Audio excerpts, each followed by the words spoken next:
folks, and welcome to Subjective Thoughts. And our graphic novel for today is Haunthology by Jeremy Haun and published by Image. Now, there is death, blood, monsters, zombies, ghosts, aliens, also, and some creepy shit in this one. So if you are in any way squeamish, you have been warned. Also, spoilers. Alright, I should have said this in the beginning. Art and story are by Jeremy Haun. Let's see, now, I didn't forget anything? No. Okay, so this is quite new. It came out a few months ago. Maybe in May, though don't quote me. And I just happened to see it when my comic shop published new release things. And I looked at it and I thought, oh, it's gonna be full of some horror stories. And now I just ordered it. And finally I got around to reading it. So this is a graphic novel, a collection of stories by Mr. Han that are mostly they're very short. Most of the stories here are like 2 pages, and the long ones are, I'd say, about 6 or 7, maybe. And they didn't count. Just it really surprised me when I opened it. I'm like, man, that's short. I'll show you the there's a story contents. So as you can see, that these are all the stories here. I'm gonna start counting them because it's gonna take me forever. And as you can see, it's not a very long graphic novel. It's just 152 pages. Oh, there we go. Now, I'm not gonna obviously go into each story because, well, the short ones don't really have anything to go into. Oh shit. Let me just fix that. I'll tell you. So yeah, this was not what I expected it to be. I thought there would be, like real horror stories. And I also assumed that it would be by different writers for some reason. Next time I really need to start reading the description closely. But yes, these are all just stories. And I will say most of them were maybe somewhat creepy. And that's about it. I didn't fall out of my seat with amazement or anything.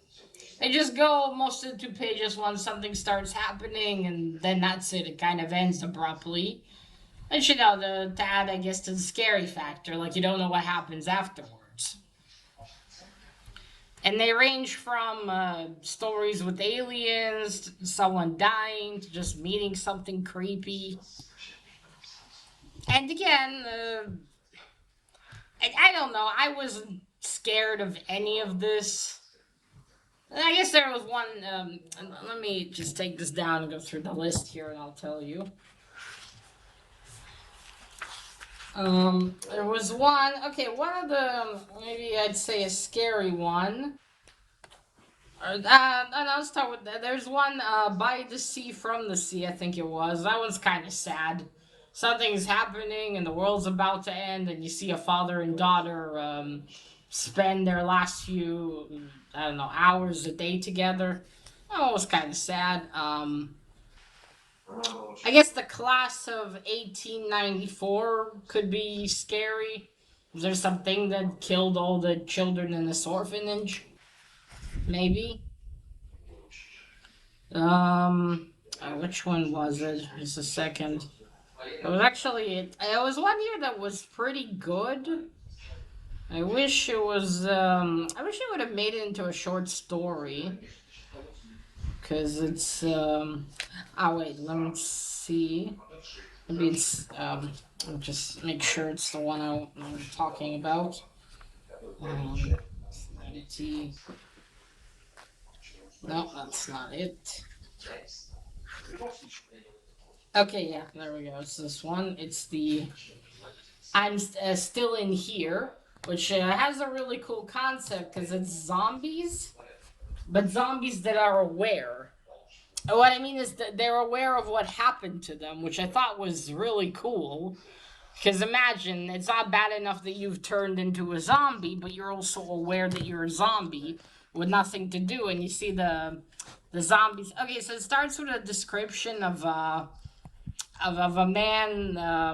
I guess I assume that's his wife. She came into the house, and he says her head was in a weird angle, and you see like the house and blood in it, and then we go outside and it's all the zombies walking and saying, "Oh, I'm sorry, I didn't mean it," and kill me.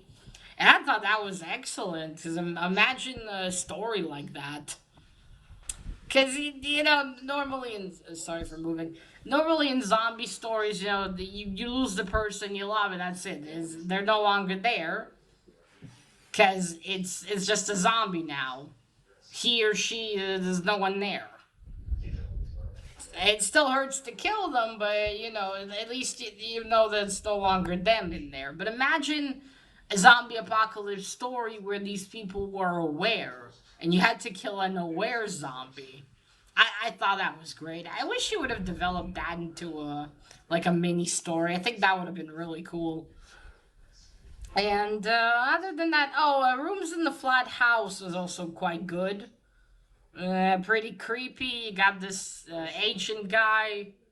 A year ago, his partner and I don't know. Maybe they were boyfriends, lovers. What would be? Well, let's say let's say they were boyfriends. Um, and he gets a note from him. I'm in the flat rooms and I'm deranged. And he goes over there and some creepy ghost or some kind of creature and and I don't know, he just ends up killing himself. And there's a character that kind of looks like the Joker a little bit. That was cool. So that one could have also been maybe developed into something.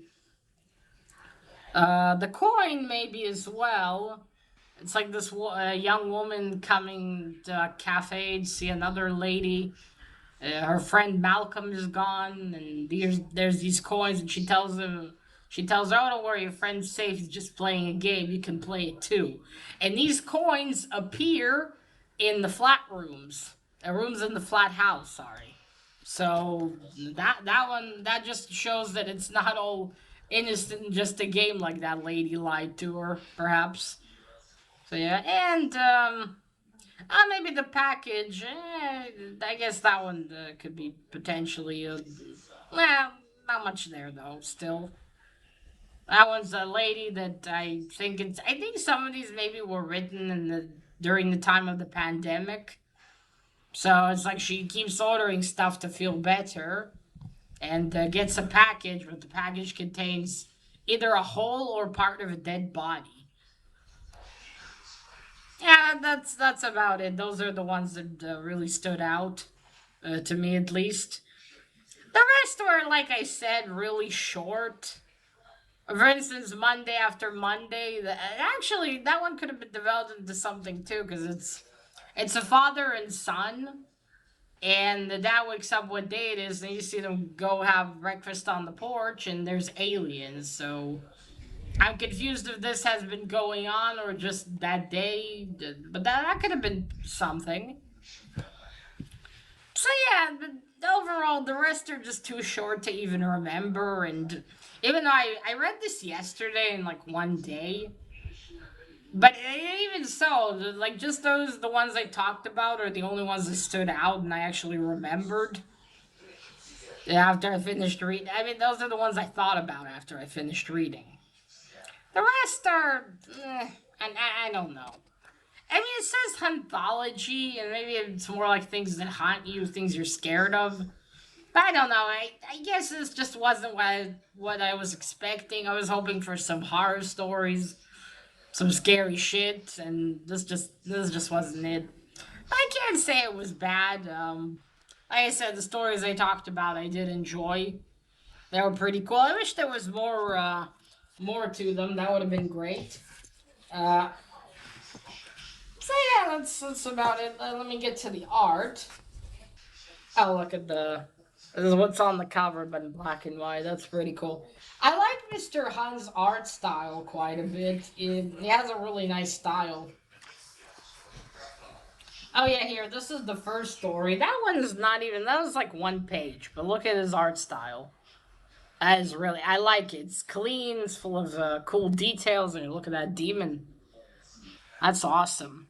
Oh yeah, and I didn't say, but it's all in black and white, which I also really enjoyed.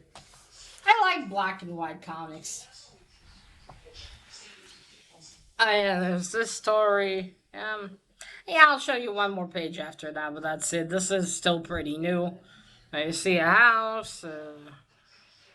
And this is a story where this dude just gets a calling for some kind of weird god and, yeah, I don't know, kisses his husband and goes to see the god. Ah, look, they have a family. There we go. And I think it's okay. That's all I'll show you. Look, I mean, I love the design of this god. Look at that. Kind of reminds me of Hellboy, too. The flying crown and everything. So he goes to, I don't know, pray to him. So yeah, there we go. But yeah, really, really good art style. I like that. That was good. But yeah, nothing really. And of course, the cover. I also really dig the cover. With color, it looks also very good. Like the details, the hat, the glasses. It's very nice. Yeah, so that's it for the art. The cover is good too. So like I've already said, the stories were all the ones I remembered were all had potential to be really interesting. I wish he would have, I don't know, maybe made one shots of them, or yeah, like longer one shots, or maybe a story. But most of this was pretty, maybe creepy. I don't know. You know, people have different definitions of this stuff. What's creepy to you won't be creepy to someone else, or scary. So to me, it's just, just so that there's one story actually that a guy sleeping in a lift. I do wonder if Mr. Han is a Cthulhu fan, because there seems to be a lot of like little hints of not Cthulhu, a Lovecraft fan, but yeah, Cthulhu. I mean, look at this, and there's a lot of tentacles as well, and all these gods that whisper in your head and all that. So I do wonder if he was inspired greatly by old Lovecraft. Perhaps. I mean, it wouldn't surprise me one bit. It doesn't say anything about it in the book. There's a foreword by some gentleman, which I didn't read because it was too long and I couldn't be fucked. But yeah, that's it. I did enjoy most of this. If you're, if you're, I think I would recommend getting this if you're a fan of Jeremy Haun. I would recommend picking this up. If you now, Mr. Han actually wrote, I apparently some known comic series.